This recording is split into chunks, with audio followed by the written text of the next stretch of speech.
La búsqueda de la verdad resume la más elevada aspiración humana, el conocimiento del sentido profundo de la realidad y de nosotros mismos. La filosofía, la religión y la ciencia parecen ser caminos que convergen hacia ese objetivo común. En el trayecto, grandes y pequeñas verdades se asientan en los libros de los saberes. Y quizá tan importante como esto, las no verdades son expuestas como tales, desbrozando los caminos. En todo momento, el escepticismo, el temor de que la meta esté fuera del alcance de nuestras limitadas facultades, ronda a los viajeros. En esta búsqueda afanosa, tan antigua como la especie humana, los instrumentos se perfeccionan mediante la prueba y el error. La imaginación los configura conforme al sueño de la verdad que anima a las comunidades en cada tiempo y lugar.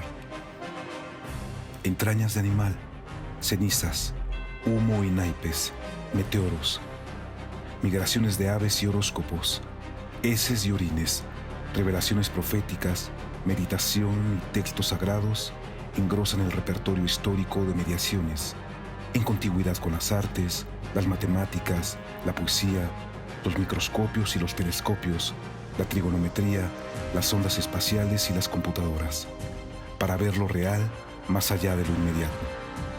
La verdad con mayúscula las engloba a todas, excediéndolas. El desarrollo de las fuerzas productivas y el desigual reparto de los frutos del trabajo, de la riqueza social, imponen jerarquías a las verdades y a los saberes que los producen. Todo se relativiza y reduce, en términos de clase, género, raza y poder. Se hacen pasar por verdades eternas aquellas que sirven al orden de la dominación.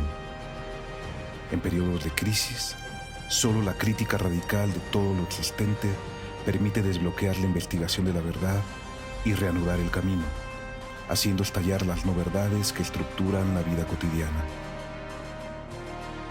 Opiniones de expertos y autoridades que solo valen por provenir de quienes las afirman, sin relación alguna con la evidencia de los hechos. Consensos producidos en las redes sociales y los medios de comunicación, que no son sino prejuicios y esclavitudes de la mente, son ejemplos de estas poderosas no verdades que se deben combatir. Históricamente, los humanos hemos figurado el descubrimiento de la verdad como revelación, como experiencia vivencial de íntima certeza, por un lado, y como la aventurosa adecuación del contenido de nuestra mente, de lo que percibimos y juzgamos, con la naturaleza de las cosas, con el mundo exterior. La historia de la filosofía moderna representa la demolición laboriosa de ambas nociones, contra la separación artificial de lo interior y lo exterior, contra la brecha entre el sujeto y el objeto, y contra la idea de que la verdad sea una propiedad, un atributo de las cosas o una sustancia. El pensamiento crítico se ocupa de las verdades como creaciones específicas de los sistemas matemáticos, físicos, administrativos, familiares, religiosos, artísticos y muchos más que las producen y las circulan. Así, la verdad generada en colectivo como patrimonio vivo de la humanidad es alcanzada efectivamente en el día a día. Y entonces se confirma lo que han afirmado los poetas y los visionarios, como Yves Tufayl, Dante, Bachelard, que la verdad, la libertad y la belleza son tres modos de nombrar la potencia que nos humaniza.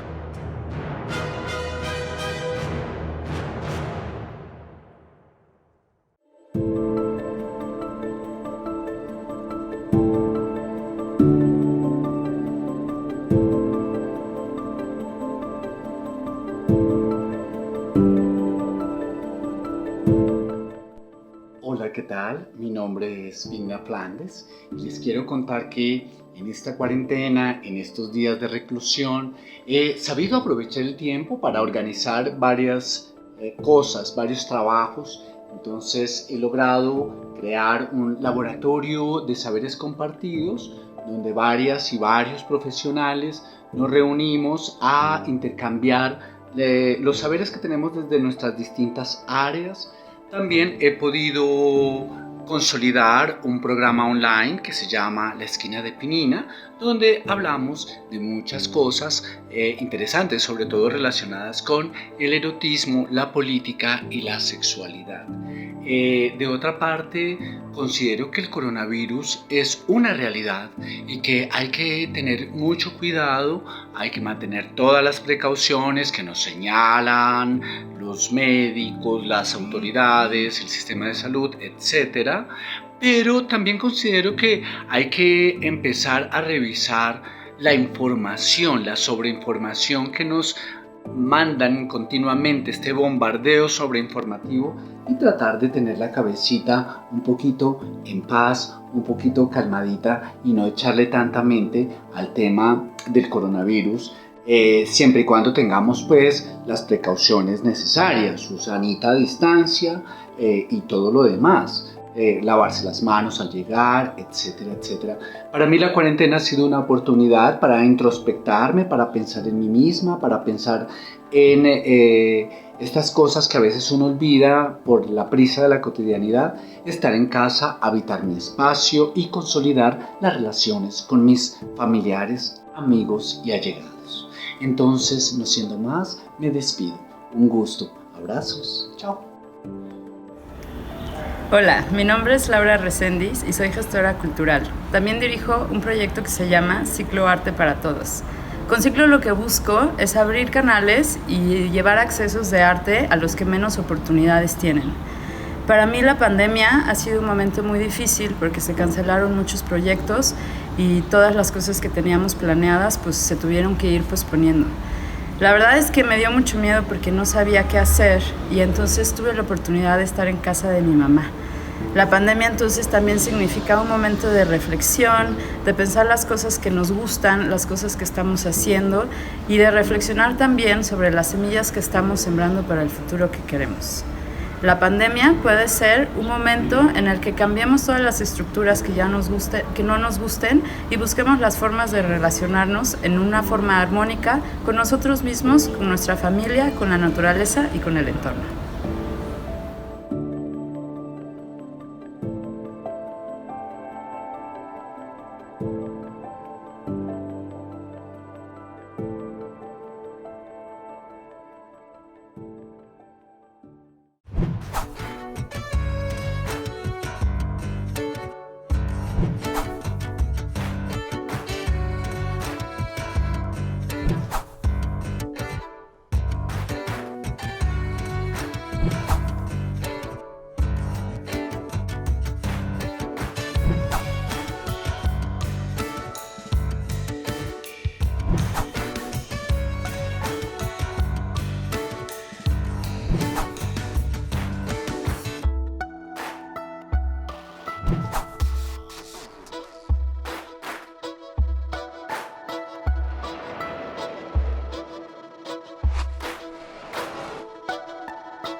Pues voy a darle la más cordial bienvenida a la doctora Griselda Gutiérrez por acompañarnos en esta ocasión para dialogar sobre la presencia de la mujer y la relación de la mujer en y con la filosofía, ¿no?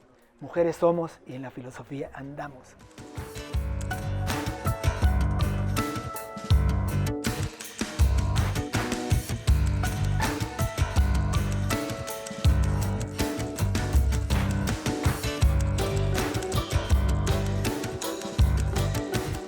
Sabemos muy bien que la presencia de la mujer en la filosofía no es un asunto de hoy, es un asunto que tiene muchos miles de años atrás, ¿no? Qué sé yo, podríamos nombrar a la propia Aspasia, por ejemplo, una esplendorosa y además muy inteligente y muy culta dama, con mucha influencia en la política ateniense en su tiempo, ¿no? Hace 2400, 2500 años, o el caso de Hiparquia, la filósofa cínica, o el caso de Arete, la hija de Aristipo de Cirene, o el caso de Hipatia, nada más por referirnos a las épocas antiguas, ¿no?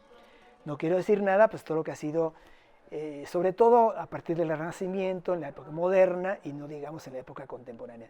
¿Qué nos puedes decir tú sobre este fenómeno tan importante para la cultura Bueno, me parece muy significativo el que en estas charlas sobre filosofía se incorpore precisamente el tema de la presencia de las mujeres en ese terreno.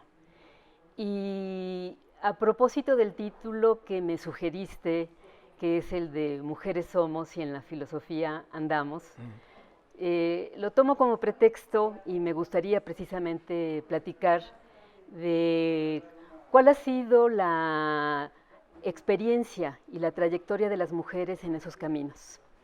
Y ciertamente no ha sido una experiencia fácil, entre otras razones porque quienes han tenido la presencia contundente, significativa, pero también el control de las reglas de quién transita esos caminos, incluso quienes han emitido los pasaportes para filtrar o seleccionar quiénes tienen los méritos para incorporarse a ese terreno, pues han sido los varones. O sea que las mujeres han tenido que conquistar un espacio en la actividad filosófica. Históricamente. Y eso ha implicado el tener que romper con mandatos. En este caso, que la fe, la tradición y las buenas costumbres. O la propia presencia de la mujer en la sociedad y en la política, por ejemplo. Exactamente, ¿sí? Exactamente. En ese sentido, desde luego que ellas han tenido que enfrentar pues retos mayores, que no solamente son los propios de lo que es una reflexión profunda, comprometida, como es la del quehacer filosófico, sino el tener que justificar su presencia en ese espacio. Tan no ha sido fácil que quisiera traer a colación, y me voy a permitir hacer una cita, ¿Cómo no? de una filósofa mexicana muy apreciada, no solo por filósofa, sino también por literata, que fue Rosario Castellanos. Claro. Y precisamente ella, en un tono un tanto irónico, se formula las siguientes preguntas y dice, bueno, pareciera que las mujeres filósofas han sido una suerte de contrabandistas. Y las preguntas son, ¿cómo lograron introducir su contrabando en fronteras tan celosamente vigiladas? Pero sobre todo, ¿qué fue lo que las impulsó tan irresistiblemente a arriesgarse a ser contrabandistas? Además, digamos, del obstáculo interpuesto por la cuestión de género, por decirlo así. Hay otras que también tienen que ver con el género, por supuesto, pero que yo noto como profesor de filosofía y tal, que muchas mujeres tienen que cumplir una función como madres, como esposas o como parejas, como se quiera llamar, y eso posterga muchas veces una vocación filosófica, la obstruye, la obstaculiza. No es solamente el hecho de que estuviera ocupado por los hombres, sino que además, por la manera como se ha entendido la presencia de la mujer en la sociedad, eso también ha sido un obstáculo, ¿no? Sin duda, no podemos descartar el hecho de que como sujetos sociales, hombres y mujeres, pues estamos situados dentro de un contexto que de alguna manera determina, prescribe cuál es el tipo de función o roles, como se les suele llamar, que nos corresponden según nuestro sexo. Y todas estas tareas a las que tú haces referencia, pues son una carga que de alguna manera, pues dificulta, ralentiza efectivamente, ¿no? el desarrollo de su quehacer filosófico. Tomando como pretexto estas preguntas justamente de Rosario Castellanos, sobre todo cuando ella dice, bueno, ¿qué les llevó a arriesgarse precisamente a traspasar estas fronteras? De alguna manera, una de las primeras cosas a considerar es que seguramente hicieron el cálculo de los costos que podía representar, pues romper un orden de cosas establecido, unas normas que les... Ir contra la corriente. Pues, ir ¿no? contra la corriente, ciertamente. Hay pruebas que de alguna manera lo patentizan, como el hecho de que en las historias de la filosofía, de alguna manera parezcan ser como las grandes olvidadas, las grandes ausentes. Prácticamente no queda testimonio directo de lo que habría sido su presencia, sus aportaciones, el meollo de sus ideas. Y tendencialmente sabemos de ellas por la referencia indirecta de la voz autorizada, que es la voz masculina. Entonces, pues efectivamente nos podemos encontrar, por ejemplo, con una Aspasia, cuya existencia la conocemos por los dichos de Sócrates que quedan registrados en Sócrates, Aristófanes, en los en fin, propios los que marcaban la opinión pública de la diálogos época. platónicos, exactamente, y que se le reconoce, como bien señalabas, pues sus grandes dotes intelectuales, de polemista, No, y su cultura filosófica, su cultura, el incluso su labor pedagógica. sí, incluso. el incluso haber congregado círculos de discusión donde acudían hombres ilustres de la, Claro. de la época. Y la escuchaban, cosa, Y la que, escuchaban, cosa rara, ¿no? porque entre los testimonios que tenemos de ese paso de Aspasia por el ámbito de la filosofía, pues queda el registro de que le habría enseñado retórica nada más y nada menos que a Pericles, Sí. que fue uno Bueno, de los a Sócrates generales, juristas y, Al propio Sócrates, que era alguien que políticos estaba en más contra- renombrados. Bueno, el propio Sócrates Estaba en contra de la retórica, dice, yo Queda- fui alumno de Aspasia en retórica. justo, deja el testimonio como un reconocimiento de las enseñanzas de retórica y de filosofía que le habría aportado. O tenemos el registro, por ejemplo, de una Hiparquia y sus grandes dotes de polemista, que dentro del campo de la escuela cínica, Sí. pues queda de alguna manera allí apuntado precisamente por Diógenes Laercio. Ahora, casos como ese, ¿te parece a ti que serían algo así como cumplir una especie de divisa, ¿no? Para estar en contra de la corriente hay que meterse en la corriente, ¿no? Sin duda, sin duda, sin duda, y ese es precisamente el cálculo de los costos que seguramente habrán hecho, de lo que implicaba entrar en un terreno que era vedado para las mujeres. Porque de acuerdo con toda una serie de prescripciones de la época, la vida pública era algo prohibido para las mujeres. Bien, pero ahora tenemos una especie de boom, ¿no? Y cosa que me parece muy loable, muy encomiable. Las mujeres han conquistado ese espacio, ¿no? Con sus problemas, con sus limitaciones y demás, ¿no? Y es notorio que todas las facultades y en centros de investigación y de estudios filosóficos hay una presencia muy amplia de mujeres, incluso mayoritaria ya, ¿no? ¿Sí? Han cambiado las cosas completamente. ¿Y cuál es la situación en este momento? A mí me gustaría no dejarme guiar por tu provocación y venirnos hasta el presente sin antes referirme a el tipo de registro incluso que habría quedado precisamente de la presencia de estas mujeres tan notables. Típicamente, no solo decía yo hace un rato, son las voces autorizadas las que dejan ese registro. Que son hombres. Que son hombres, por supuesto. Sino que además la referencia, más que al meollo, como decía yo, de sus ideas, es al hecho de que hayan tenido algún vínculo parental o amoroso con algún personaje. Sí, lo anecdótico, ¿verdad? Exactamente, o incluso el que se someta a juicio el perfil moral de su conducta. O político, el riesgo político en el caso de Hipatia, por ejemplo, exactamente. que era un peligro para ciertos Claro, poderes, ¿no? Pero algo muy llamativo y que no quiero dejar pasar es el hecho de que el registro de la presencia de estas mujeres mayoritariamente en ese juicio categórico sobre su perfil moral, las acaba de alguna manera situando en la categoría de heteras.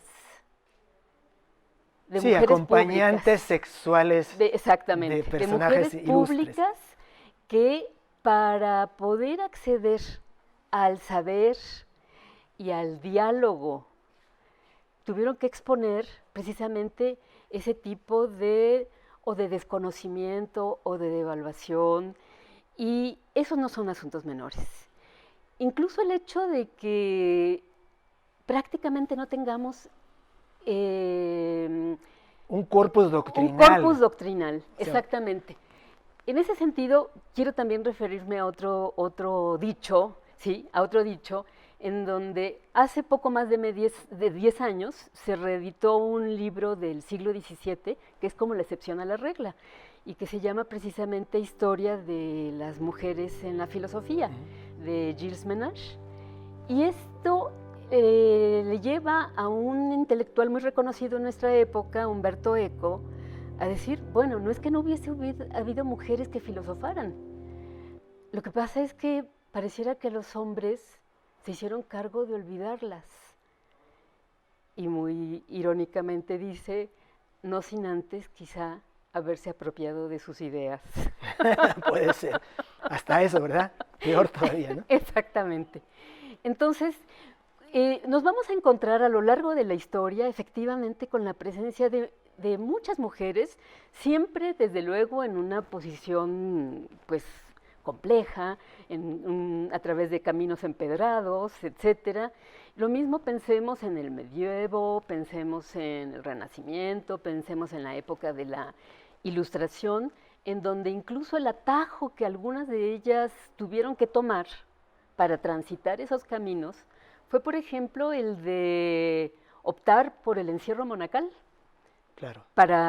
O acogerse a la protección. El caso de Sor Juana puede ir por ahí. El caso ¿no? de Sor Juana, concretamente, o de la propia Christine de Pizan, Claro. que además es una cuestión muy interesante, porque si nosotros nos vamos a un texto como el de La ciudad de las damas de Pizan, del 1405, se considera como uno de los escritos pioneros emblemáticos de la causa de las mujeres, precisamente alegando el derecho que tendrían las mujeres a incursionar en el campo del saber, en el campo del conocimiento.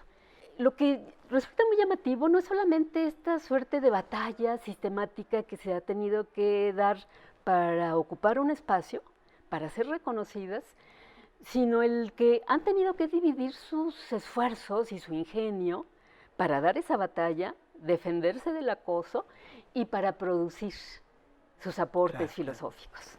Algo muy significativo a propósito de épocas es la relevancia de la modernidad que instaura una cultura de los derechos y que es